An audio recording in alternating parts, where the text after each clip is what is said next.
ये वीडियो देखने के बाद और कोई एनएसडीएल पे आपको वीडियो देखने की जरूरत नहीं पड़ेगी, सब कुछ आपको क्लियर हो जाएगा। ठीक है, दो चीजें हैं, एक है पहला कि भैया इन्वेस्टर्स का पॉइंट ऑफ व्यू क्या रहेगा और एक है ट्रेडर्स के लिए। ठीक है, और दोनों का व्यू यहाँ पे डिस्कस करेंगे। बट इससे पहले भैया मैं बता रहा हूँ disclaimer, this video is only for education purpose, no buy sell recommendation. ठीक है, अपने एडवाइस से पूछ करना जो भी करना, मैं कोई भी सेबी रजिस्टर्ड बंदा नहीं हूँ। ठीक है, अब देखो एनएसडीएल का अगर मैं चार्ट की वाइज बात करूं भैया, चार्ट तो प्रॉपर डाउन ट्रेंड में है। एंड मैंने एक चीज ये समझाई भी आपको, टेलीग्राम पे भी अक्सर मैं ये चीजें बताता हूँ कि भैया जब भी ऐसे करके शेयर गया और भैया नीचे आया है, ठीक है, और जितनी भी ये गिरावट आई है उसका जब तक भैया 50% क्रॉस करके ऊपर नहीं जाता तब तक ट्रेंड जो है बुलिश नहीं होगा, तब तक भैया ट्रेंड वीक ही रहेगा, क्योंकि वहां से जो है सेल ऑन राइज वाला यहाँ पे माहौल रहेगा। ठीक है, तो यहाँ पे ये बड़ी गिरावट आई थी। ठीक है, एंड इसका मैंने क्लियर बताया था भैया मिड पॉइंट ये बनेगा आसपास 1000 के आसपास का ये लेवल था। ठीक है, एंड जब तक ये मिनिमम ये लेवल्स को क्रॉस करके ऊपर नहीं जाना शुरू करता तब तक अप ट्रेंड में स्टॉक नहीं आएगा। ठीक है, एंड वैसे हुआ, थोड़ा बहुत ऊपर गया और वापस से यहाँ पे पलटना चालू हो चुका है। ठीक है, और अब अपने लोस के आसपास जो है दोबारा पहुंच चुका है। तो क्या शेयर बुरा हो गया, इसको भी आगे डिस्कस करते हैं। देखो अब एनएसडीएल का चार्ट हम पे बहुत पुराना है नहीं, बट ये है कि इसका और सीडीएसएल का बिजनेस ऑलमोस्ट ऑलमोस्ट सेम है। ठीक है, ये तो नहीं बोलूंगा एग्जैक्टली सेम है, बट हाँ ऑलमोस्ट ऑलमोस्ट सेम है। डुओपोली टाइप का यहाँ पे बिजनेस है इन दोनों का। ठीक है, यहाँ पर एक ही सेगमेंट में कंपनी काम करती है, बस ये सीडीएसएल पे थोड़े रिटेलर्स वाले क्लाइंट है, जैसे हम लोग हो गए जेरोधा विरोधा वाले हो गए। ठीक है, और एनएसडीएल पे जो क्लाइंट्स है थोड़े प्रीमियम क्लाइंट्स हैं। ठीक है, ये ऐसे होता है जो बैंक्स वैंक्स में जो खाता खुलवाते हैं ना अपना ट्रेडिंग डीमैट अकाउंट। ठीक है, तो जैसे आपके एचडीएफसी बैंक में आपने खुलवाया हुआ कभी खाता है, या कोटक सिक्योरिटीज, ठीक है, जो कोटक बैंक का है, तो ऐसे वाले जो है एनएसडीएल होल्ड करता है। और सीडीएसएल जैसे हमारे ब्रोकर ऐप है, जैसे आपका एंजल वन, जेरोधा, ग्रो, ठीक है, इन सब के क्लाइंट सीडीएसएल हैं। ठीक है, तो बस इतना ही अंतर है, इसके अलावा कोई अंतर नहीं है। बाकी बिजनेस मॉडल अगर देखोगे ऑलमोस्ट सेम है। ठीक है, तो हम क्या कंक्लूड कर सकते हैं, सीडीएसएल जब चलेगा तब एनएसडीएल भी चलेगा। ठीक है, एक कंक्लूजन हम यहां से ये ले सकते हैं। फिर से बोल देता हूं भाई, ओनली फॉर एजुकेशन पर्पस है, कोई बाय सेल रिकमेंडेशन नहीं है। ठीक है, तो हम क्या करेंगे, सीडीएसएल को थोड़ा सा समझते हैं। ठीक है, सीडीएसएल की हिस्ट्री चेक करते हैं, चार्ट चेक करते हैं, एंड उसके वैल्यूएशन वगैरह चेक करते हैं। उस हिसाब से हम फिर से इस पे आएंगे और थोड़ा सा अंदाजा लगाने की कोशिश करेंगे। ठीक है, सीडीएसएल की हिस्ट्री चेक करो पहले तो। ठीक है, सीडीएसएल में पहले वैल्यूएशन देखो। ठीक है, ये ज्यादा इंपॉर्टेंट है। अब देखो ये मैंने जो है मैक्सिमम चार्ट खोला और मैक्सिमम चार्ट इसका 2018-17 के आसपास से है। ठीक है, यहाँ पे डेट चेक कर लो। ठीक है, अब हो क्या रहा है ना, यहाँ पे ग्रोथ सेगमेंट हो गई है। ठीक है, ईपीएस लगातार गिर रहा है, ये जो ब्लू लाइंस है ना हमारी, ये बड़ी बड़ी इस तरह के जो डंडे बने हुए हैं, ये हमारा ईपीएस। ठीक है, टीटीएम ईपीएस। ठीक है, मतलब अभी ट्रेलिंग 12 मंथ ईपीएस ये होती है इसकी फुल फॉर्म। ठीक है, तो अभी यहाँ पर क्या सीन है, यहाँ पे ईपीएस सेगमेंट हो गया। इससे पहले भी एक बार यहाँ पे हुआ था। ठीक है, 2022 के आसपास। ठीक है, अगर आपको याद हो तो 2022 में रशिया यूक्रेन वाली जो इशू हुआ था। ठीक है, एंड उसके बाद जो मार्केट्स अच्छा परफॉर्म नहीं करी थी, इसलिए यहाँ पे ईपीएस यहाँ पे ग्रोथ रुक गई थी। ठीक है, उससे पहले कोविड में भी यहाँ पे ग्रोथ रुकी थी। ठीक है, उसके बाद यहाँ पर क्या हुआ, जैसे ही ग्रोथ वापस आई वैसे ही शेयर चल गया। ठीक है, जैसे ही ग्रोथ वापस आई वैसे ही शेयर यहाँ पे चल गया। ठीक है, अभी यहाँ पे जब भी ग्रोथ आएगी, जब भी ग्रोथ आएगी वैसे यहाँ पे शेयर चल जाएगा। ठीक है, ये सीडीएसएल का भी एक एग्जांपल ले रहा हूँ मैं यहाँ पे। ठीक है, फिर से बोल देता है ओनली फॉर एजुकेशन पर्पस। ठीक है, हम यहाँ पे एनएसडीएल को डिस्कस कर रहे हैं, इसलिए मैं थोड़ा सा वीडियो उसी के पर्सपेक्टिव में रखूंगा। सीडीएसएल का अगर आपको चाहिए व्यू तो आप कमेंट में बताओ, अगली वीडियो सीडीएसएल पे आ जाएगी, कोई दिक्कत नहीं है। ठीक है, अभी यहाँ पर क्या समझ रहे हो आप कि वैल्यूएशन अभी भी यहाँ पे फेयरली वैल्यूड जोन पे नहीं आई है। ठीक है, इसका फेयर वैल्यू ये है।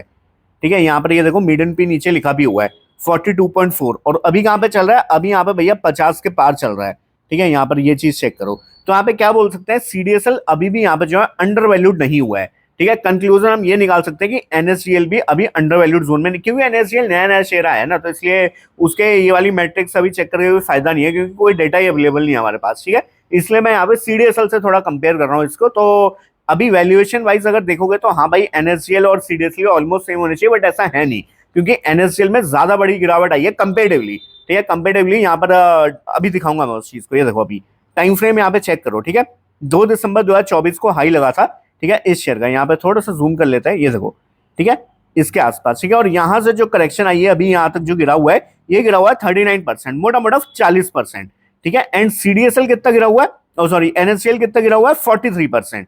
ठीक है, तो यहाँ पर क्या समझ में आ रहा है कि एनएसडीएल में ज्यादा गिरावट ऑलरेडी हो चुकी है, तो इसलिए इसका जो पी है या बोल लो इसके जो वैल्यूएशन है थोड़ा सा फेयरली वैल्यूड जोन की तरफ यहाँ पे आ गए हैं। यहाँ से ये कंक्लूजन हम निकाल सकते हैं। ठीक है, तो आप समझे यहाँ पर सीडीएसएल का कैसा यूज करके जो हम एनएसडीएल को थोड़ा सा परख रहे हैं। ठीक है, ये सारी भैया लर्निंग्स हैं, इनको थोड़ा सा सीखना चालू करो। ठीक है, ये कोई यूट्यूब में सिखाएगा नहीं, ये ऐसी प्रैक्टिकल लर्निंग है जो आपको एक्सपीरियंस से आएगी। ठीक है, तो जरूर भैया इन वीडियोस को एजुकेशन पर्पज के लिए लो, और किसी और शौक के बारे में भी ऐसे आइडेंटिफाई करने की कोशिश किया करो। ठीक है, अब देखो यहाँ पे क्या हिस्ट्री में देखा हमने 63% की एक बड़ी गिरावट आई थी 18-19 में, जब यहाँ पे ग्रोथ स्टेगनेंट हो गई थी, ठीक है, स्टेगनेंट बोल रहे हैं बेसिकली गिर रही थी, ठीक है। उसके अलावा यहाँ पे 2022-23 में जो मैंने बताया रशिया यूक्रेन वाला जो टाइम फ्रेम था, वो इतना बड़ा इशू नहीं था जितना अभी के टाइम पे चल रहा है, मैं क्लियर कर देता हूँ, ठीक है। इसलिए ये गिरावट लंबी खिंच रही है, ठीक है, और ज्यादा खींचेगी मुझे ऐसा लग रहा है यहाँ पे, ठीक है।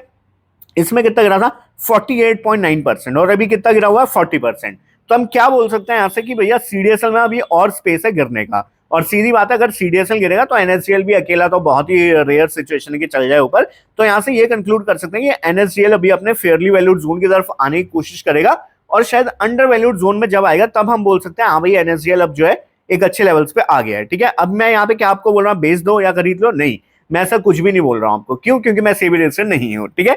यहाँ पे सिर्फ हम कुछ इंपॉर्टेंट पॉइंट्स अब डिस्कस करेंगे एनएसडीएल में जो है, ठीक है। सबसे पहले ये चीज मैं क्लियर कर देता हूं, एनएसडीएल और सीडीएसएल ऐसे स्टॉक्स हैं जो मैंने आपको यहाँ पर ये चार्ट दिखाया था कि भैया जब भी ग्रोथ वापस आएगी, ठीक है, जब भी ग्रोथ वापस आएगी तब शेयर यहाँ पे जो है रॉकेट की तरह चलेगा, ठीक है। एनएसडीएल की भी यही सेम कहानी बनेगी, जब भी यहाँ पे ग्रोथ दोबारा आएगी रॉकेट बनेगा। बट यहाँ पर ये चीज देखो कि भैया जब यहाँ पे ग्रोथ रुकी हुई थी उस समय प्राइस ज्यादा गिर रहा था, तो इस समय अपॉर्चुनिटी है इन्वेस्टर्स के लिए, ठीक है, जब ये गिरावट आती है, ठीक है, जब ये गिरावट आती है, ठीक है। इस समय इन्वेस्टर्स को यहाँ पे एक्यूमुलेशन का सोचना चाहिए, अपने एडवाइजर से पूछ के, ये वीडियो देख के नहीं, क्योंकि ये वीडियो कोई भी 22 साल, हाँ मुझे पता है मैंने 3-4 बार बोल दिया, आप परेशान हो गए अभी तक ये सुन के कि भाई 22 साल नहीं है, 22 साल नहीं है, बट मेरे को बोलना पड़ता है क्योंकि मुझे पता है अगर मैंने यहाँ पे थोड़ा सा पॉजिटिव बोल दिया ना भाई हाँ बढ़िया शेयर है ये है वो है, तो आप में से पता नहीं कितने लोग इसको खरीद लेंगे, और ये चीज मैं चाहता नहीं हूँ, ठीक है। क्यों, क्योंकि भैया मैं अब अपने अनुसार देखूंगा, ठीक है। मैं डिस्क्लोजर दे देता हूँ आपको कि मेरे पास सीडीएसएल भी है और एनएसडीएल भी है, और थोड़ा थोड़ा करके मैं एक्यूमुलेशन कर रहा हूँ अपने एडवाइजर पूछ के।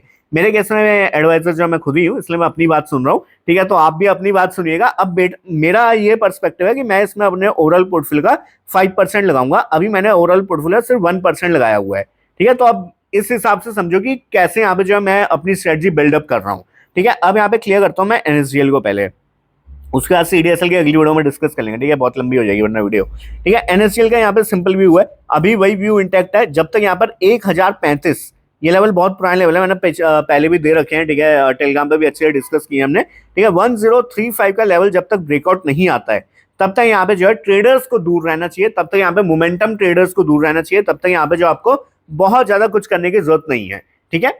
बट अगर आप हैं इन्वेस्टर्स, ठीक है, अगर आप है ऐसा नहीं यार मैं तो भाई अपना लॉन्ग टर्म वाला सीन है, अपना 10 साल का व्यू है, 15 साल का व्यू है, तो मेरे ख्याल से आप लोग के लिए ये एज एन अपॉर्चुनिटी आपको देखनी चाहिए अपने एडवाइजर पूछ के, ऑब्वियसली। बट इससे पहले कि आप बहुत ज्यादा खुश हो जाए, मैं एक चीज क्लियर कर देता हूँ, यहाँ पे जो है ये लो है, ठीक है। अगर ये लो टूटता है तो फिर यहाँ से जो एक और गिरावट आएगी। क्यों, क्योंकि भैया हमने इस टाइप के चार्ट पैटर्न पढ़े हुए हैं, उल्टा कप बोलते हैं इसको बेसिकली, ठीक है। जैसे ये कप बनता है, ठीक है, तो कप का ब्रेकआउट आता है तो ऊपर जाता है शेयर, ऐसे उल्टा कप भी बनता है कि भैया ये कप बना और अगर ये लो टूटा तो भैया और ज्यादा नीचे आता है, तो जितना ये है उतना ही नीचे की तरफ जाता है, ठीक है। ये एक मतलब वो है टेक्निकल पैटर्न है, इसको अब ऐसा नहीं बोल सकते 100% ऐसा होता ही होता है, बट हाँ मैक्सिमम केसेस में हमने ये चीज देखी है, ठीक है। तो अब यहाँ पर क्या बन रहा है, यहाँ पे वही कप बन रहा है, ठीक है। ये देखो ये कप बन रहा है, अभी कप बना नहीं है प्रॉपर, ठीक है।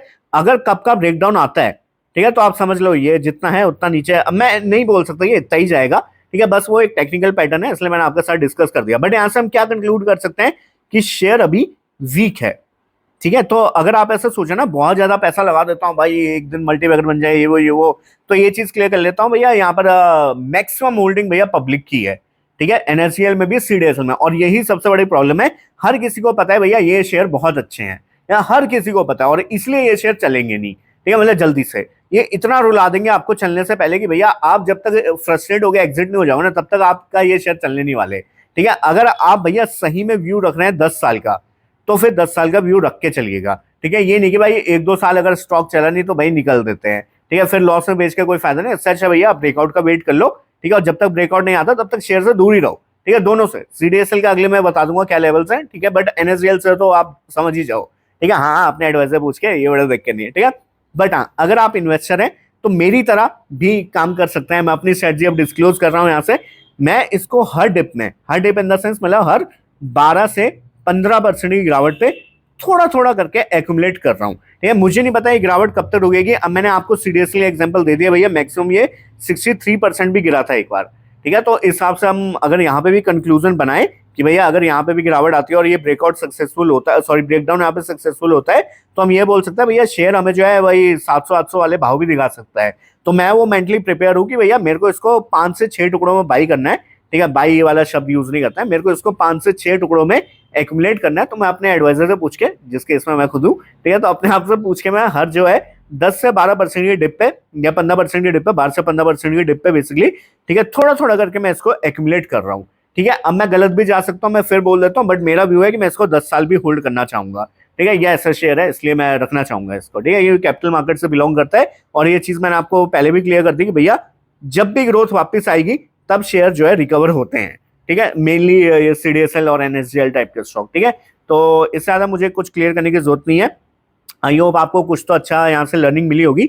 आई नो वीडियो थोड़ी सी लंबी हो गई, बट जो भी था मुझे डिटेल में डिस्कस करना था मैंने कर दिया। ठीक है, मिलता है अगली वीडियो में, तब के लिए बाय बाय। दोस्त ऑन एंड ओनली विशाल सुशील। चलो बाय बाय।